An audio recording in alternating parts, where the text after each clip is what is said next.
Crane the Cowboy coming to you again on the LibertyPlaybook.com. Been a couple of weeks since we chatted about the progress, you might say, of the Trump administration, and their progress seems to have been stalled a little bit, partially because of Congress, partially because of all these outside factors, such as people spying on the president. Yeah, the empire strikes back. I mean, you know, if the campaign was like the rebels and everything else, now the empire says, oh my gosh, we're being assaulted. And both parties are now saying to themselves, well, let's slow this down, and we don't want to go that fast, and we can't do it this way, and, well, what was all the stuff you promised? So I think that Donald Trump's going to be victorious in the end, but he's going to have to get through Washington, and that swamp's a lot deeper than he thought. A lot of people think that Donald Trump has a touch of paranoia, you might say, and all of the spying, leaks, whatever you want to call it, coming from within the administration. These are people who were, I guess, Obama workers before, and they're still around? Yeah, I mean, he's got that cadre in there. And whether he's paranoid or not, look, every president hates leaks. Every president dislikes the press. The only difference with Donald Trump and Barack Obama, say, is Barack Obama probably screamed at the top of his lungs when nobody was around, and Donald Trump tweets it.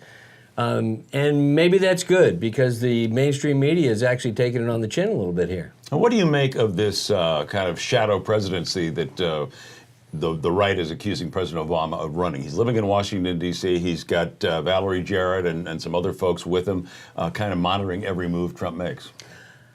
I think it's a little sad because, you know, we used to have a tradition of presidents, once they leave office, you know, you go retire to your farm in Gettysburg, right, like Eisenhower, or you go to Nixon, who was forcibly put out of office. He went home to San Clemente. Mm-hmm. You know, now, and Barack Obama's still a young guy, so he wants to be a player in this thing going forward. That's the key. I think with Barack Obama, Junior Bush, although he's pretty much staying out of things, but Clinton never stopped being in things. They're young, they don't have anything else to do. They got nothing else to do, so he's going to try and be the leader of the de facto opposition, which, to me, if I'm a Democrat, I don't like that. For one big reason. As long as he remains on the stage, the media will go to him, and he's going to get bigger on the stage here as we go forward, and it blocks out every newcomer. He's sucking the oxygen out of the room, just like Hillary Clinton sucked the oxygen out of the room. So how do you showcase your new young guns or anything else? You can't. So Democrats ought to be very careful. If they think, one, he can't run again, so why are you chasing him? Somebody ought to quietly tell him, hey, shut up, sit down, go play golf, and let us handle it. Well, he's probably obsessed with his legacy, and day by day, as more things become news, such as, you know, the allegations that if not the president himself, someone in the administration okayed this wiretapping. Maybe it was under the guise of spying on the Russians, but the Trump people certainly got tangled into it. They got tangled into it, but I think also, Obama, he gave the NSA all these extra powers. He kind of spread, he basically threw all this stuff out there to all these agencies. And if you guys want to do something with it, hey, go ahead. That was a terrible, terrible move. And the bad thing about what's happening now is what's good for the goose is good for the gander. And the next Democrat who becomes president is this thing's going to be on steroids. They're going to go after him. So to me, it's very banana republic. Barack Obama could have been a real statesman and said, I'm done. It's somebody else's turn. And at least for a couple of years, keep your mouth shut. He can't do that. And Valerie Jarrett doesn't want him to. One of the things that they can't stop is the economic progress that we're seeing from Trump. The Dow is in record territory, down a little bit as we speak today, but that's just one day. And the jobs report from February is terrific. Yeah, and that jobs report is all based upon future thinking of business. They say, hey, we're going to get a tax cut. We're going to get some kind of Obamacare $1 trillion relief. in infrastructure. $1 trillion in infrastructure. They're all looking at the future. As you know, you've covered it before when you were at the Journal. The stock market's always about future behavior. It's not about what happened yesterday. So I think that all this movement in that direction is going to be very good. But again, where the hell is Congress? They're still acting like it's the 19th century when they're passing things. Get to work and do your job. We almost have gridlock in a sense because while you have a big majority in the House, it's a very razor-thin majority in the Senate. And the House is playing defense almost like, well, we can't do this because they're just going to shoot it down. They're afraid of filibusters. Yeah. Well, you know something? Then you got a weapon. Nuclear option. This filibuster has gotten ridiculous because now you don't have to stand up like Mr. Smith goes to Washington and talk for 24 hours, and Strom Thurmond did at one point.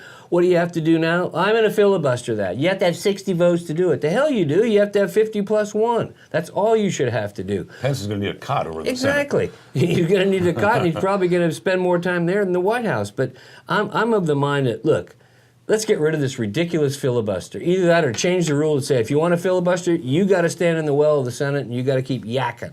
Otherwise, this thing is ridiculous and they ought to nuke it. Well, as we speak, healthcare, repealing Obamacare in favor of what they're calling the American Health Care Act, or Trump Care for short. Nobody seems really happy with it. The congressional Republicans say they're doing just what they promised. Conservatives say they're not going far enough in repealing all of these things. They got rid of the mandates, but not everything else. And of course, on the left, they're saying, well, people are going to lose their health care because the benefits are going to be just too expensive. And all of that adds up to inaction. And that's not what the American people sent them there for. I'm getting personally very tired of this Freedom Caucus who shut down, these are the same guys that shut down the government. That was a great idea. Mm-hmm. All you got was grief over that thing. And what did you really accomplish? Nothing. I am not against people standing up when you're going to accomplish something. This isn't going to accomplish anything. The Democrats purposely wrote this thing so that it had all kinds of twists and turns, that if you're going to try and undo it, you're going to run into trouble here, you're going to run into trouble here. So guess what? You're going to run into trouble anyways, so do it and worry about a lot of those details at a later date. As Ryan said, if you want to change it through budget reconciliation, which is the only way it'll get through the Senate, it has to be germane to the budget. The other things, whether it's tort reform or something else, you'll get to that. But those things are it's a harder lift, so do what you can do now. I'm just so sick of this stuff. They're only going to work 8 days in April. Yeah, and the other thing is, what's interesting, if you follow Trump, a lot of federalism here. He wants to send a lot of things back to the states. He already rejected the transgender bill. He said, let that go back to the states. It's a states' rights issue. And he wants to do the same thing with the Medicaid waiver program. Yeah, exactly. What's wrong with that? I fail to see, because, look, put it in California's lap. Let the state of California figure out what it wants to do. When they expanded Medicaid, they did it with the idea the feds were going to cover it. But the feds, remember, only were going to cover 100% for a short period of time. That means eventually you've expanded a government program, and then you're going to have to find the money because the feds are going to cut it off. Even under Obamacare, they were going to cut it off, or at least drastically reduce it. So this idea that you're going to somehow tinker around all this stuff, send it back to the states, let them worry about it, and get it out of Washington, and start acting like a Congress again instead of a bunch of caucuses. Up next, fair play in the new administration. We'll discuss that on thelibertyplaybook.com.